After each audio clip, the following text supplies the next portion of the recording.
I've ballsed up already, haven't I? Sorry, Josh. Yeah, what we I'll, find is I'll, that the I'll only trim this bit scripting out at part the is the start. hardest part. Thanks. I'll trim it off. Hello, I'm James. I run a software consultancy making amazing business and consumer apps. We've got a real focus on AI and IoT. And yeah, welcome to Off Script. I'm also joined by Josh, who is CTO at Genio. And we're super happy to be joined today by Keely Crockett, who is a professor in computational intelligence at the Manchester Met University. Hello, Keely. Hello, nice to meet you both. Yeah, Likewise. really good to have you on. If you want to just tell us a little bit about your background, what you've been working on, and just give the listeners a little bit of context. Okay, so first of all, I am a people's person, and a very long time ago, I'm quite old, by the way, right? I did a PhD, which was sponsored by industry, which was in fuzzy systems, evolutionary algorithms. And over my years, yes, as an academic, we do quite a lot of research. Basically, in psychological profiling, I have worked on large European projects. But over the past number of years, pre and post GDPR, that scary thing that you'll all be aware of, I actually did a lot of work in responsible AI. And what does it actually mean for automated decision making? What does it mean for real people? How do we explain AI understanding? And then kind of like more recently, been working on sort of like human AI teaming, and more on participatory AI, which I'm sure we'll get onto later, but involving real people in real decisions that affect them in their day-to-day lives. Amazing. I mean, you've been thinking about responsible AI usage way before other people have. I think this more recent wave of LLMs has now sort of thrust AI into all sorts of situations where maybe AI is not the solution, and it can cause lots of problems, like especially if it's like loan applications or anything dealing with humans' lives. Like, what do you think? How do you think it's accelerated in the last few years? Are you seeing a lot more irresponsible use of AI? Are you having lots of conversations around that? I think we are, and I think most, well, you'll both be aware of the open AI model a couple of days ago that lied and cheated to exploit Hugging Face. I'm pretty sure you're all aware of that.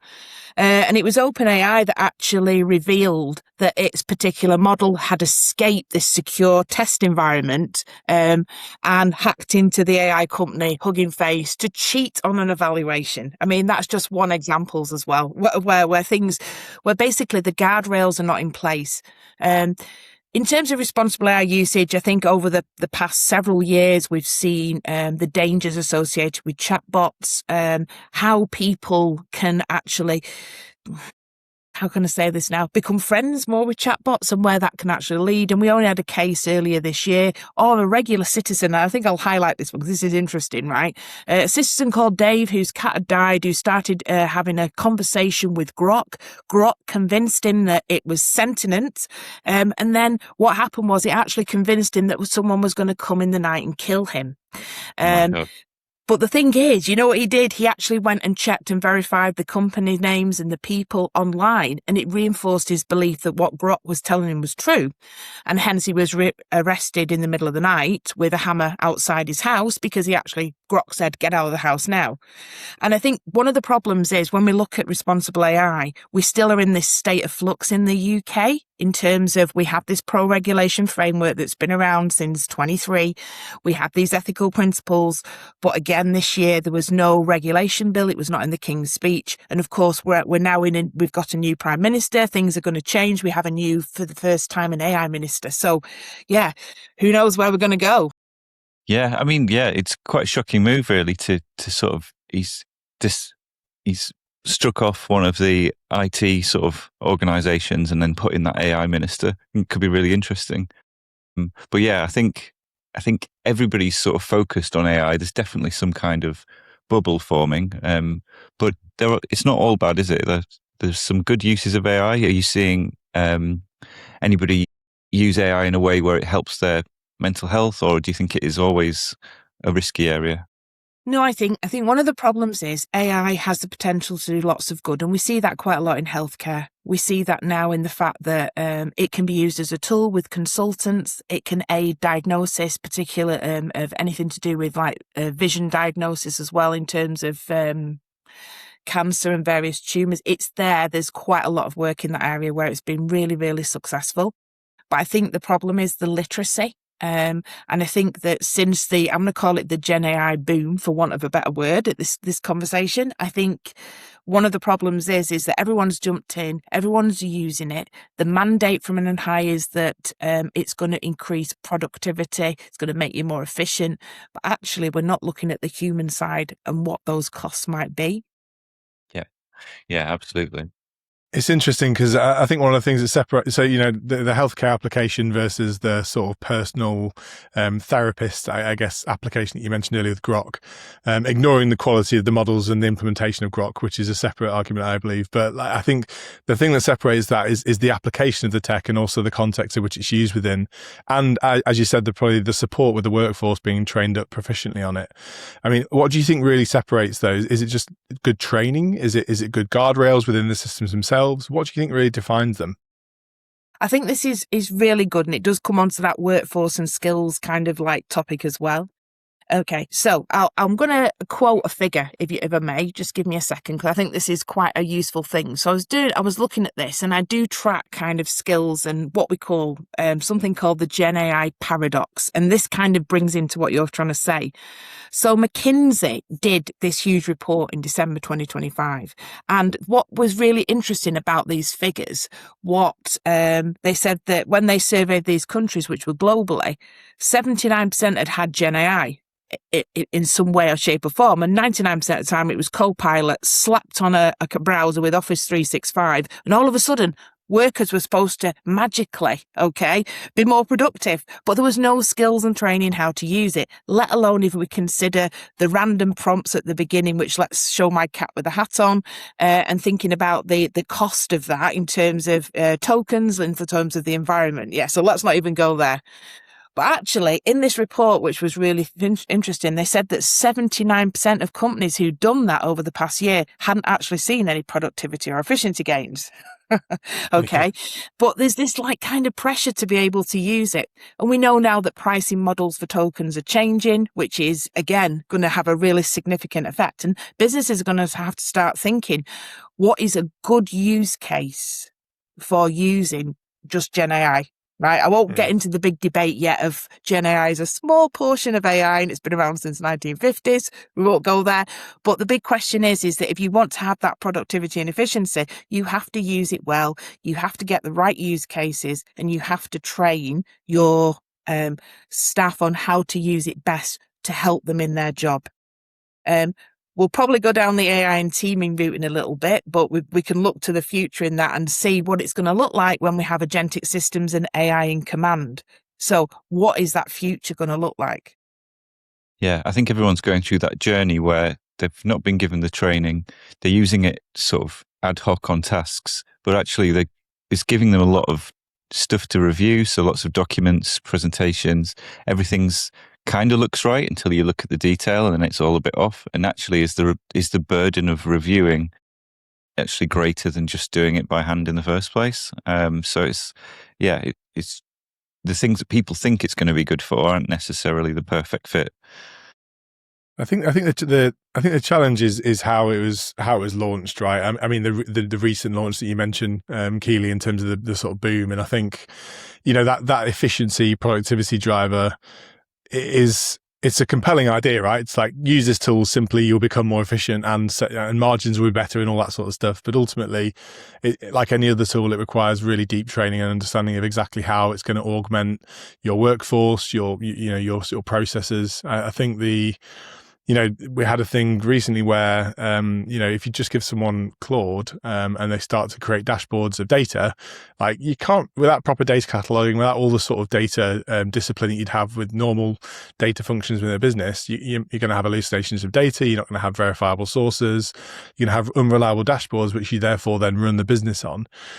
So it almost breeds this false sense of confidence, actually, in the fact that you've got this tool that really knows everything about your company, but it sort of doesn't without proper configuration. It's quite dangerous in that sense.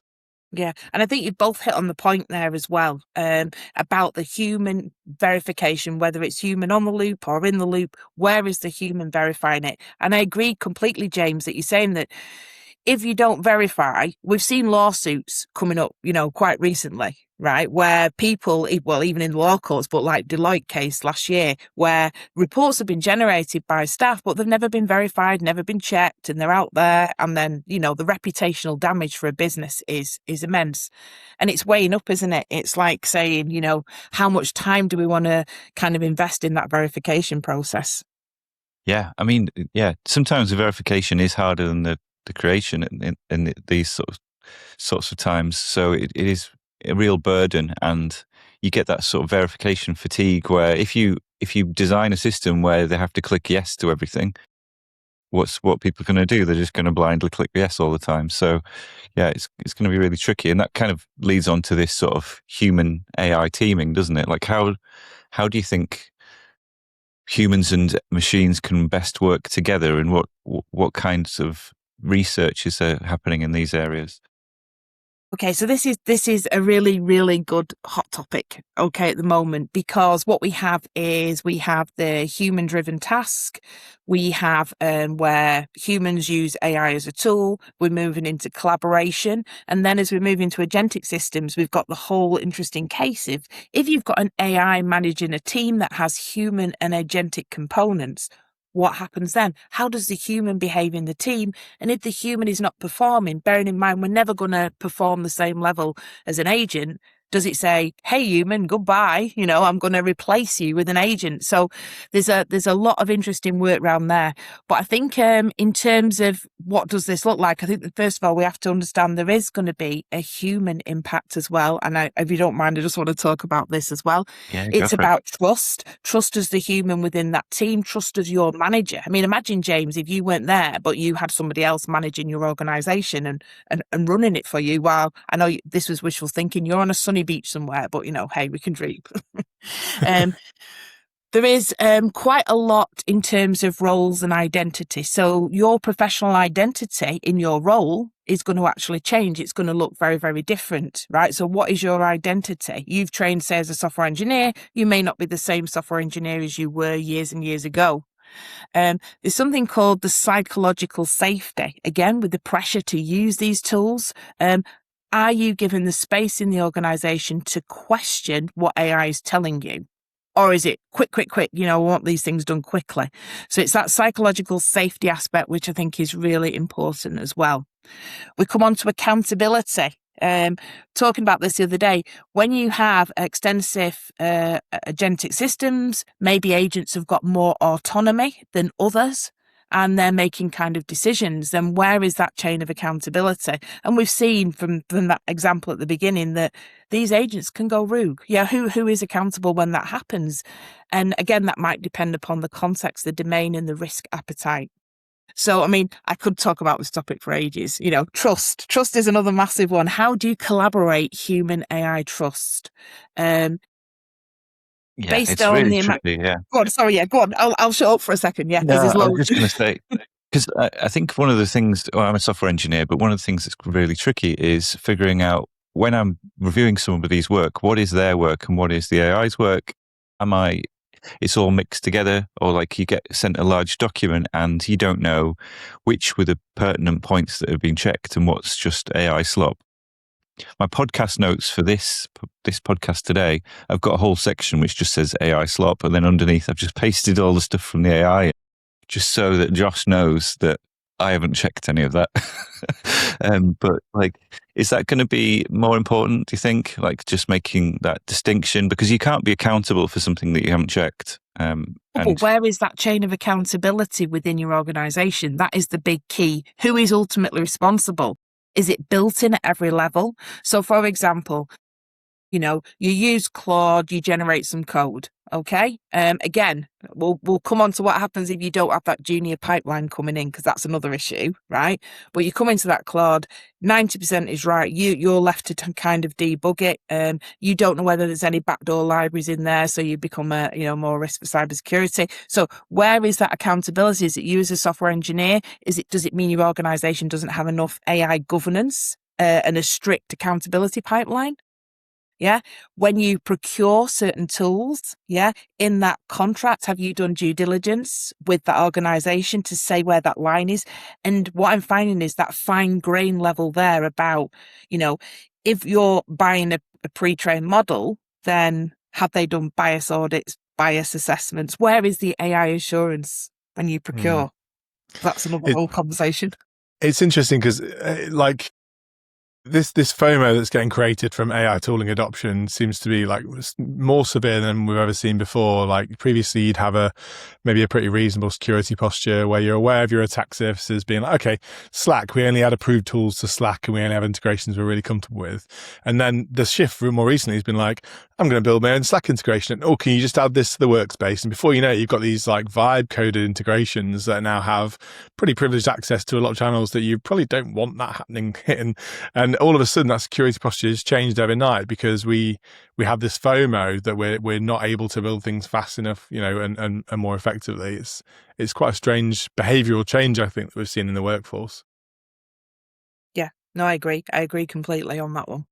You mentioned the sort of junior pipeline there, and it's something that I'm really passionate about. Not just preserving, but really amplifying like that pipeline even more so, because we've got this really big problem with heavy seniors, heavy ICs, really high on the sort of seniority scale within organizations, owning a lot of this work, but then not necessarily bringing that next generation of talent up through that sort of same experience, and we have a real risk here of losing that, not only that pipeline of talent, but also those skills completely, right, when those seniors move on. So what are your thoughts on this? I fully agree, first of all, and that is a narrative that I'm hearing all the time.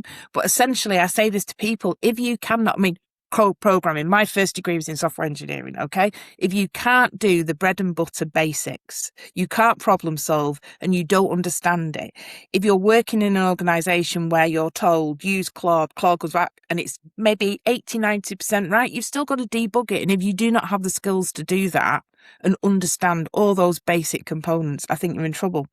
Yeah. And just to iterate, I know this is a bit personal on a podcast, but I think it's really important that my son is currently 17 doing A-levels, and he's looking to do, in a year's time, software engineering at university, because I firmly believe that those skills are absolutely essential. And we'll see this happening now. We'll see organizations getting stuck. As you said, hire people, will use these tools, not fully understand them. The pipeline runs out, then where do you get your help and support? And that happens a lot in machine learning as well, in model creation. And I know, slight tangent, but still absolutely relevant here. When you look across I see a lot of universities as well as organisations, and you go in and you say, where are the bias audits being done? Where do you use your fairness metrics to assess fairness and bias in models, right? And a lot of the time you get this like blank expression, yeah? So it's all those core skills as well from a technical point of view, as well as social, technical, ethical responsibility that you actually need. Yeah. I think we're going to end up just needing more people that are more aware of how to responsibly train or evaluate whether AI is doing the correct thing. I think a lot of people were worried that, it's going to remove entire classes of jobs, but I think it just evolves them. It just changes what people are doing. And actually, you're probably going to need more software engineers is the way I'm thinking at the moment. But yeah, in the short term, there just might be some shift where people start getting, reprioritized or whatever it is. There's a really good post. There's quite a few of these posts floating around at the moment. There's one from Brad Frost, who's quite famous in the sort of design system world. But he talks about people grieving their previous roles and the grief of a loss of a role which they were brought up on, essentially. And I think it's very true. Like, I think we've all felt that sort of grief, that the skills that we had and the way in which we applied them has now changed or is changing. And I think sort of being comfortable with that level of change and being able to adapt to that change is probably one of the most important soft skills that we're seeing at the moment. But I do think the grief is real. Well, yeah, definitely. Yeah. I mean, if you got to think about, like, in the past, like when everyone used to get a portrait painted and the skill that goes into learning how to paint, and then photography comes along, and there's these points in history where that shift really happens. I think this is one of those, isn't it? Yeah, absolutely. And the same thing as well is when you take your car to a garage now, typically you don't have the mechanic who would really unpick and understand it. It plugs into something computer and it says, hey, this is what's wrong with it. And as humans, we've got to preserve them skills. Yeah, definitely. Yeah, absolutely. How do you get responsible AI into the workplace? What does that sort of mean in practice? How do you get people to do the right thing? You know what? I think it's a wonderful thing. And I think that, so the caveat is at the moment, right? All we have in the UK is the 4 regulators. Okay. So if a member of the public, which they probably don't, have knowledge of how to seek redress, say, in a decision that's been made by them. So let me start at the beginning, right? So if you're an organisation that has some kind of automated decision making, that may be a model behind it, are you transparent to your customers? Okay. So the first thing is, if you're not, then they might not even know. You go to a certain regulator, again, maybe through citizens' advice, and they will tell you to kind of put in a complaint. But you, as a member of the public, you don't have the literacy to really understand that and how to formulate that complaint. So let's go to the organisation, right? Let's think about AI governance. I have seen organisations that have data governance in. If you're a small business or a startup, that's really, really difficult because you don't often have the time and resources. But let's say you've got AI governance in there. Then what we're seeing is a lot of people may consider looking at the IS 42001 standard on AI management, but that's quite costly, okay, particularly for small businesses to do. So it's about understanding and embedding governance in those fairness principles in what you do. And again, it depends whether you develop your own in-house models or you may procure models from outside, etc. So, for example, you may have this culture where every time you've got a new product or ideation, you do something called consequence scanning. I've done it with quite a lot of businesses now. There is an extension to that called harms modelling. And then there's UNESCO's new framework on red teaming for Gen AI applications. These are really simple things. You can get your team together where you start thinking about all those principles: bias, fairness, accountability, transparency, safety, security. I won't go on, there's loads of them. But you look at those ethical principles for that particular application. And as a team, the team working on it, you really unpick this and what those harms may be, how you mitigate those harms, and it leads to better product design. So I hope I'm saying one other thing on this one, because I think I'm so passionate about this. I firmly believe in this participatory AI process, and we have this People's Panel for AI. It was originally funded. It's now adopted into Manchester City Council's digital strategy, and we're now working with GMCA as well, the combined authority. I'll give you one example because we haven't got a lot of time. This panel are regular people, regular citizens of a particular region. They have been trained on AI. We have single mothers. We have retired nurses. We have a whole range of people, and businesses are coming, council services, from things like autonomous buses. Won't say which part of the UK yet. Drones for congestion management, pothole detection, you name the whole thing, right? And this panel is performing consequence scanning with the business, doing a report and following up.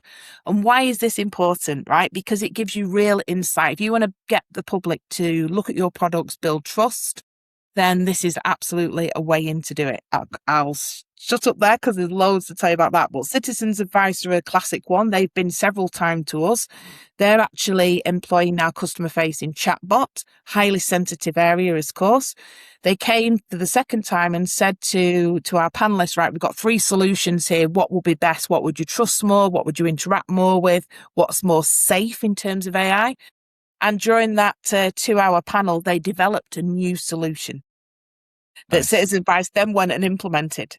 So sometimes reaching out beyond your user stakeholder group can really lead to some quite impressive change. That's great. And that really makes sure that different kinds of people from different backgrounds, different education, like they're not being forgotten about and they're thought about during the design process of a solution. I think that's really important. Yeah, it's really good to hear of that sort of structured approach to that. We build ed tech products at Genio, and we're focusing on a group called the New Majority Learners, which you might be familiar with. But essentially, it's the sort of group of people that is most representative of people that really use these products in probably real life scenarios. So they might be working a second job, they might be juggling parenting, they might be doing all sorts of things which are not just like what's considered traditional learning in a traditional setting, basically. And I think just like that, I think it's really important that we apply, how people are going to use and like actually use AI within, their lives, within their workplace, not just something that is a hypothesis that's not thoroughly tested. So I think it's an amazing structured approach to that. Well, Josh, I just wanted to say that sounds absolutely amazing as well. Shout out about that use case as well. Yeah, I think that's really good. Yeah, definitely. We've got also a little bit of ideas around like how do we actually make people use AI as team members? Do they become part of the org chart? How does the chain of human accountability work? If I have 5 agents that work under me, am I responsible for them? Like, how does that work, do you think? I love this question so much, right? So here's a question, right, that's been looked at high level. Can AI legitimately function as a team leader, right? What does that actually mean when you've got this AI agentic ecosystem as well? And what autonomy and agency do you give that particular agent? Yeah. Is it going to be a human orchestra or is it going to be an agentic orchestra? And what does that mean? So the challenge, I think, is if the AI has guardrails set by a human, if it's a leader, right? What happens if it chooses not to flag this is an issue to a human and it just says, oh, I'm just going to deal with it. So it might rewrite itself as well. And that is one of the big things that we're kind of worried about at the moment. And we've just, as I said, we've just seen an example of that as well, right? What happens if human insight just becomes symbolic? Yes, I will definitely check with a human, but actually there's no humans in place because you've reduced your team so much, so the oversight isn't there. And what mitigations can we actually be in place to actually do this? Okay. What sort of decisions? And again, it depends upon that risk appetite. What we're seeing in what we call creating diverse agentic teams is, if you're looking at the tech side, diversify your agentic tech stack, use different models, let them check each other and bounce off each other. I think is quite important. We're seeing organisations buy large models, then fine-tune on their own organisational data. I think that works as well, but it needs a human to actually control and make sure those safeguards in place. What do you think about letting agents train by looking and observing human teams and what their behaviours are and how they actually interact? All the things from an ethical point of view, like empathy and things like that, is something where we're not there yet, as you know. But what happens if someone's off sick or someone's ill? What does the agentic leader do in those situations? Apart from replace, does it flag things? I think the red teaming is really important. I think strengthening AI governance with agentic systems is also quite important as well. Making sure that there is, if you have multiple AI leaders, having that overall governance is there and making sure that chain of accountability. I mean, I'll be quiet now. I probably was saying the same thing. I'm so sorry. You don't need to be quiet. It's all good. I think it's really interesting. You talked about the sort of soft skills, human sides there, and I think we've built years making frameworks to assess this sort of stuff, right? Through like Myers-Briggs, through strength deployment inventory, all these different tools to assess, like, okay, these people behave like this in certain contexts. If someone's under threat, they'll change their sort of mode to operate differently, and this is how we see that working. So we already have like quite rigid models around like human behavior and how we expect that to change in certain scenarios. It's probably not hard to then look at how that extrapolates into how agents would then utilize those frameworks to sort of behave and map their behavior themselves, right?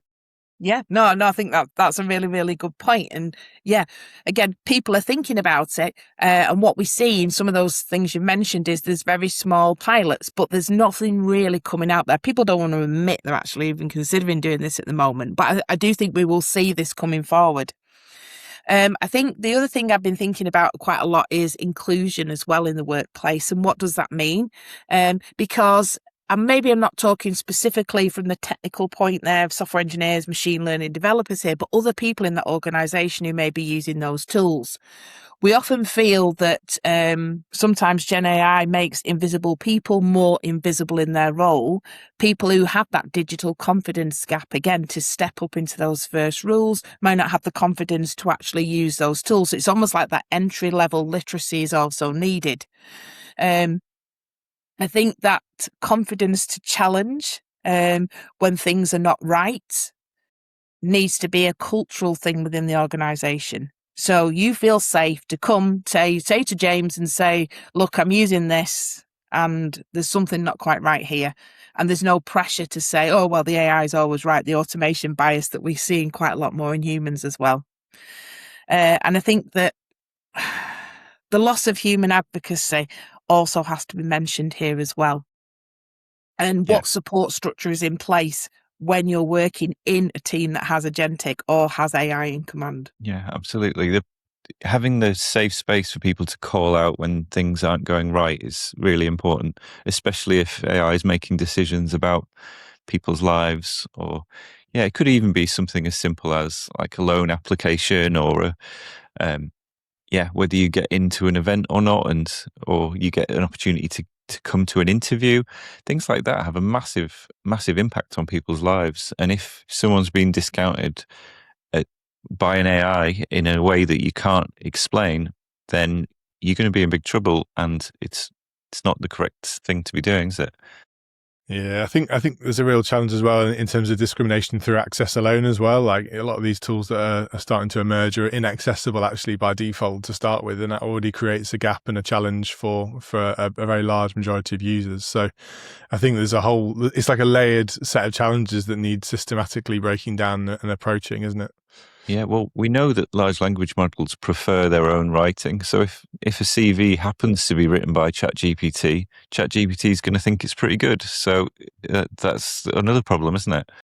Yeah. You're back in your slop territory again, aren't you? Yeah, that's it. Yeah.